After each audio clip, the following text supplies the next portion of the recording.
வணக்கம். காலை நேர பிரதான செய்திகள். விரிவான செய்திகளுக்கு செல்லும் முன்னர் முதலில் தலைப்புச் செய்திகள். நள்ளிரவு தொடக்கம் லிட்டோ சமையல் எரிவாயு விலை குறைப்பு. உயிர்த்த ஞாயிறு தாக்குதல் குற்றவாளிகளை உடனடியாக கைது செய்ய ஹிஸ்புல்லா வலியுறுத்தல். தமிழ்நாடு முதலமைச்சர் விஜயை நேரில் சந்தித்த நாடாளுமன்ற உறுப்பினர் கஜேந்திரகுமார் பொன்னம்பலம். கந்தலாயில் காட்டு யானை தாக்குதல், விவசாயி பரிதாபமாக உயிரிழப்பு. புதிய பேருந்து கட்டணம் 34 ரூபாயினால் உயர்வு, பயணிகளுக்கு விடுவிக்கப்பட்டுள்ள முக்கிய அறிவிப்பு.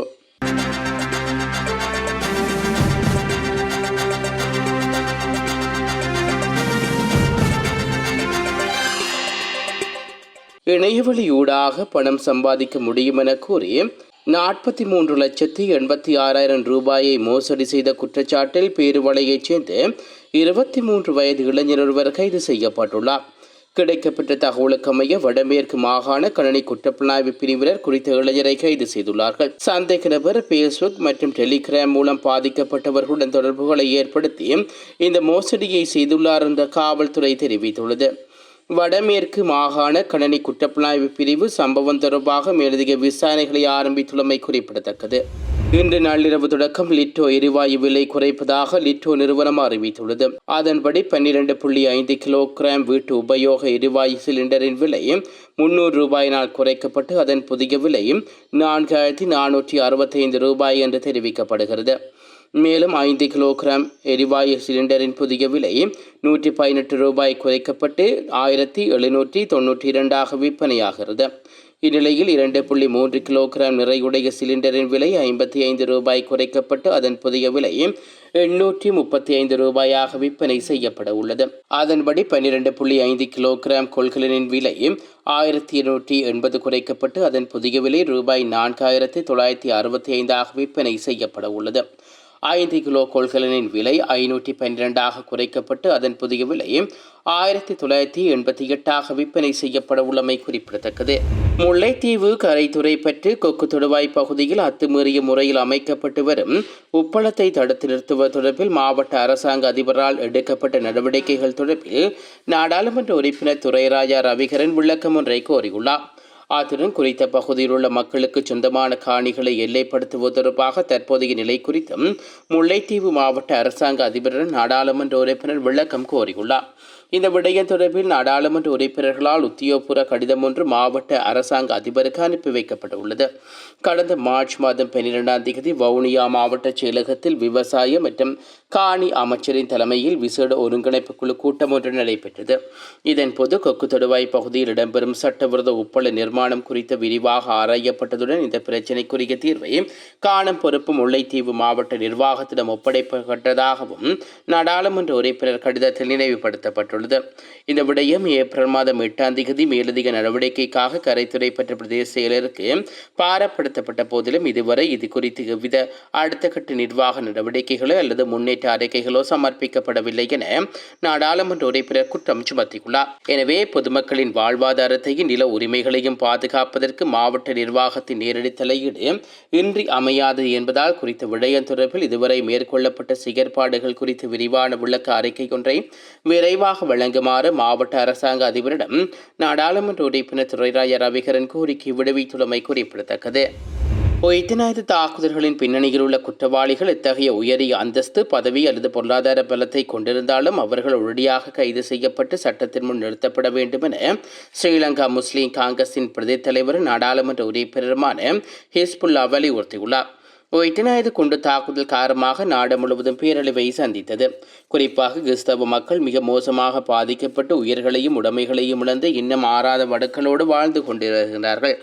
மறுபுறம் இந்த தாக்குதலால் முஸ்லிம் சமூகம் ஒட்டுமொத்தமாக பாதிக்கப்பட்டதுடன் காத்தான்குடி பிரதேசம் பெரும் அவப்பேரையும் பாதிப்பையும் எதிர்கொண்டது என்றும் அவர் குறிப்பிட்டுள்ளார். அன்று ஏற்பட்ட அசாதாரண சூழ்நிலையால் எங்களது ஆளுநர் மற்றும் அமைச்சர் பதவிகள் எல்லாம் துறக்க வேண்டிய நிலை ஏற்பட்டது. வர்த்தக நிலையங்கள் மூடப்பட்டு பல ஆயிரக்கணக்கான கோடி ரூபாய்கள் நட்டத்தை சந்தித்ததுடன் வீடுகளை விட்டு வெளியே விட முடியாத அளவிற்கு ஒட்டுமொத்த முஸ்லிம் சமூகமும் பல்வேறு துன்பங்களையும் அனுபவித்ததாகவும் தெரிவித்துள்ளார். அத்துடன் தற்போதைய ஜனாதிபதி அன்றுகுமார் திசாநாயக்கவின் தலைமையிலான அரசாங்கத்தின் கீழ் இது தொடர்பான விசாரணைகள் முன்னெடுக்கப்பட்டு வருகின்றன. எனினும் இந்த விசாரணைகளை முடக்குவதற்கு சிலர் முயற்சிக்கின்றார்கள். அதை நாம் வன்மையாக கண்டிக்கிறோம்.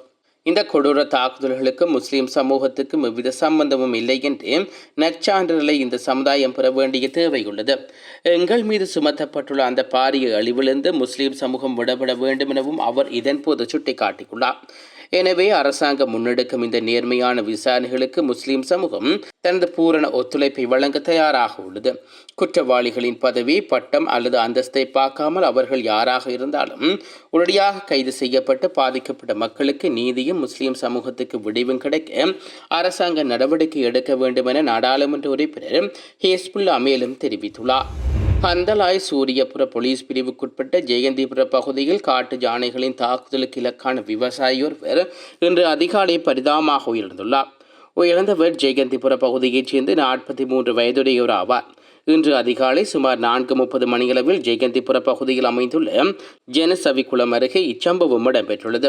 உயர்ந்தவர் தனது விவசாய காணியை விட்டு விலங்கிடமிருந்து பாதுகாப்பதற்காக அந்த பகுதிக்கு சென்றிருந்த போது அங்கு வந்த காட்டு யானையின் தாக்குதலுக்குள்ளாகியதாகவும் தெரிவிக்கப்படுகிறது. சம்பவம் தொடர்பாக சூரியபுர காவல்துறையினர் மேலதிக விசாரணைகளை மேற்கொண்டு வருகின்றார்கள். இதேவேளை கந்தலாய் மற்றும் அதனைச் சூழ உள்ள கிராமங்களில் அண்மை காலமாக காட்டு யானைகளின் தாக்கம் அதிகரித்துள்ளதாகவும் மனித யானை மோதல்களை தடுக்க நிரந்தர தீர்வுகளை விரைவாக நடைமுறைப்படுத்துமாறும் சம்பந்தப்பட்ட அதிகாரிகளிடம் அப்பகுதி மக்கள் கோரிக்கை விடுவித்துள்ளமை குறிப்பிடத்தக்கது. வருடாந்த கட்டண திருத்தத்துக்கு அமைய புதிய பேருந்து கட்டண திருத்தத்தை தேசிய போக்குவரத்து ஆணைக்குழு உத்தியோகபூர்வமாக வெளியிட்டுள்ளது. அதற்கமைய ஆரம்ப கட்டணம் 34 ரூபாயாக நிர்ணயிக்கப்பட்டதுடன் அதன் புதிய கட்டண திருத்த விலையும் எதிர்வரும் திங்கட்கிழமை தொடக்க நடைமுறைக்கு வரவுள்ளதாகவும் தெரிவிக்கப்படுகிறது. இனிவரும் நாட்களில் அங்கீகரிக்கப்பட்ட கட்டணங்களை விட மிக அதிக கட்டணங்கள் வசூலிக்கும் எந்த ஒரு நடத்துனருக்கு எதிராக கடுமையான சட்ட நடவடிக்கை எடுக்கப்படும் என்றும் தேசிய போக்குவரத்து ஆணைக்குழு அறிவித்துள்ளது. தேசிய போக்குவரத்து கட்டண கொள்கையொன்று உருவாக்கப்படும் வரையிலான ஒரு இடைக்கால நடவடிக்கையாக 2026 ஜூன் 30 அன்று நடைபெற்ற அமைச்சரவை கூட்டத்தில் இந்த கட்டண திருத்தத்துக்கு அமைச்சரவை அங்கீகாரம் வழங்கியுள்ளது.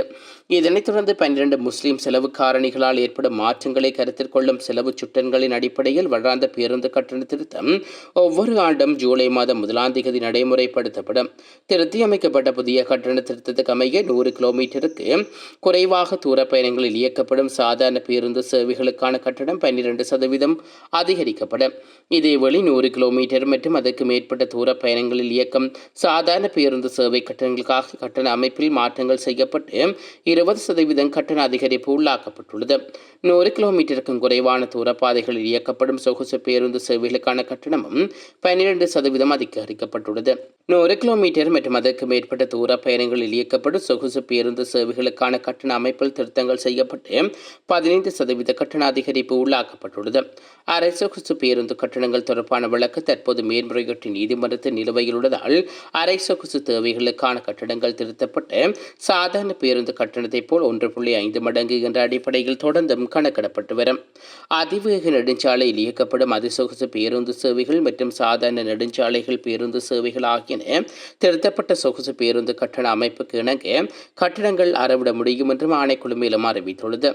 மாகாணங்களுக்கு இடையிலான மற்றும் மாகாணங்களுக்குள்ளான பயணிகளின் போக்குவரத்து சேவைகளை வழங்கும் இலங்கை போக்குவரத்து சபை மற்றும் அனைத்து தனியார் பேருந்து உரிமையாளர்களுக்கும் அங்கீகரிக்கப்பட்ட கட்டணங்களை மட்டுமே அறவிடுமாறு தேசிய போக்குவரத்து ஆணைக்குழு வலியுறுத்தியுள்ளது. அங்கீகரிக்கப்பட்ட கட்டணத்தை விட அதிகமான கட்டண அறவீறு உரிமையாளர்களுக்கு எதிராக சட்ட நடவடிக்கை எடுக்கப்படும். இது தொடர்பாக முறைப்பாடுகளை தேசிய போக்குவரத்து ஆணைக்குழுவின் 1955 என்ற உடனடி தொலைபேசி இலக்கம் மூலமாக அல்லது 0712501559 என்ற வாட்ஸ்அப் இலக்கம் மூலமாகவோ முன்வைக்க முடியும் என்று தேசிய போக்குவரத்து ஆணைக்குழு குறிப்பிட்டுள்ளமை குறிப்பிடத்தக்கது. ஐரோப்பா முழுவதும் அதிகரித்து வரும் வெப்பநிலை காரணமாக பிரான்ஸ், பெல்ஜியம் மற்றும் நெதர்லாந்து ஆகிய நாடுகளில் ஒரே மாதத்தில் சுமார் 3700 பேர் உயிரிழந்துள்ளதாக தெரிவிக்கப்படுகிறது. அத்துடன் இந்த உயிரிழப்பு எண்ணிக்கை தற்காலிகமானது என்றும் எதிர்வரும் நாட்களில் இது மேலும் அதிகரிக்கக்கூடும் என்றும் அந்தந்த நாட்டு அதிகாரிகள் எச்சரிக்கை விடுவித்துள்ளார்கள். கடந்த 20ஆம் தேதி தொடக்கம் 28ஆம் தேதி வரை நீடித்த இந்த வெப்ப எல்லையே ஐரோப்பிய வரலாற்றில் பதிவான மிக மோசமான வெப்பம் என்று பதிவு செய்யப்பட்டுள்ளது.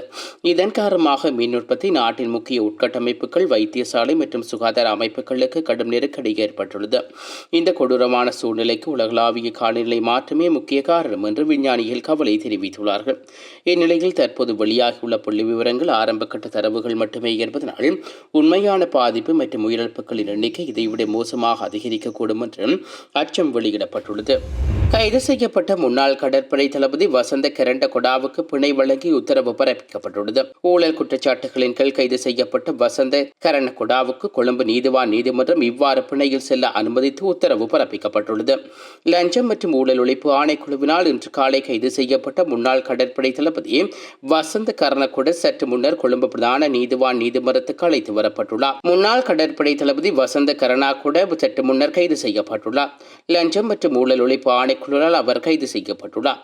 முன்னாள் ஜனாதிபதி மஹிந்த ராஜபக்சவின் இரண்டாவது மகனான ஜோசிர ராஜபக்சவை இலங்கை கடற்படையின் நிர்வாக அதிகாரியாக இணைத்தது மற்றும் அரசு நிதியை தவறாக பயன்படுத்தி ஜோசிர ராஜபக்சவை பிரித்தானியாவிற்கு பயிற்சிக்காக அனுப்பிய குற்றச்சாட்டுகள் தொடர்பான விசாரணைகளின் அடிப்படையில் வசந்த கரணகொட கைது செய்யப்பட்டுள்ளார்.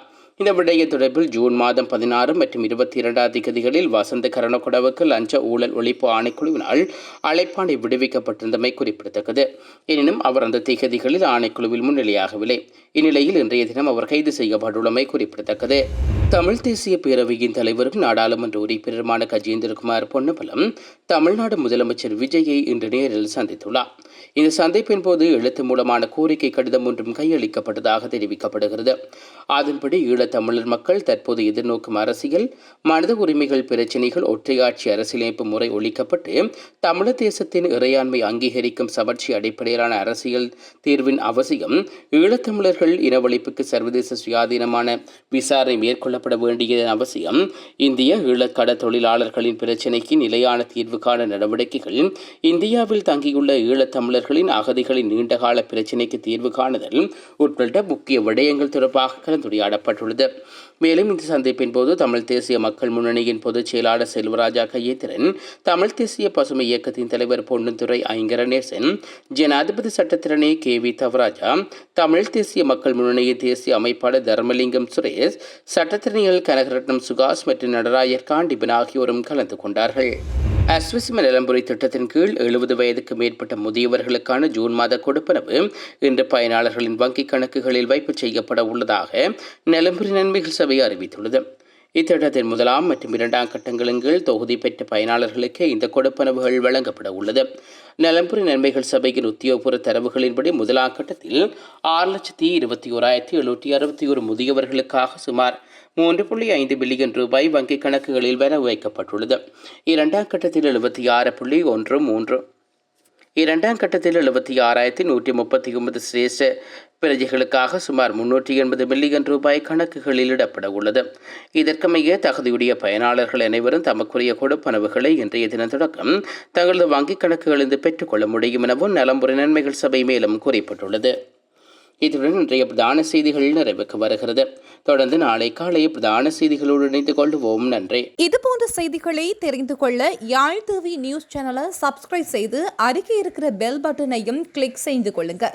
மேலும் இதுபோன்ற செய்திகளை உடனுக்குடன் தெரிந்து கொள்ள யாழ்டிவி.com எனும் இணையதளத்தின் வாயிலாக எங்களோடு இணைந்து கொள்ளுங்கள்.